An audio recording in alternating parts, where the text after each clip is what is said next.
Сәлем. Бұл видеода худи тігудің қандай матадан тігілетінін көрсеткіміз келіп отыр.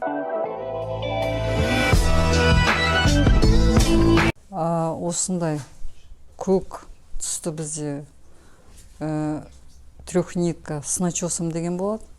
Осындайды пайдалануға болады. Флисті пайдалануға болады. Содан кейін двухнитка деген осындай маталар болады. Осындайларды худи тігуге маталарды алып, сатып алып, дайындалсаңдар болады. Содан кейін осындай кашкарсе деген болады. Бұндай маталар жаңағы қолдарын, жеңдерінің тұстарына салынады осындай жерге, соның етектеріне салынады. Бұлар круговой вязка болып саналады. Осылай тоқылған круговой. Осындай бөлінбеген дайын.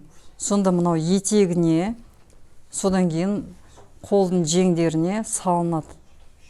Оны қазір тігіп пішкен кезде көресіздер. Ал бүгін өзіміз пайдаланатын мата трехнитка ақ түсті. Осындай петля болады ішінде. Осындай. Бүгін өзіміз осыған пішіп көрсетеміз. Айырмашылықтары көк түсті осы с начесом деген флиспен екеуінің ұқсастығы болады. Мына осындай жұмсақ.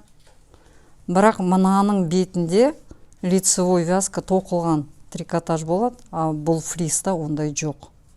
Екі жағы да осындай жұмсақ мата. Екі жағы да. Бірақ бұның оң жағы да, сол жағы да айырмашылығы бар. Оны кромка деген болады, шетіндегі мата. Содан білуге болады. Мысалы, мына жақ беті. Уже ішкі жағы болады. Оны кейін түсіндіріп айтып берем. Керек болса.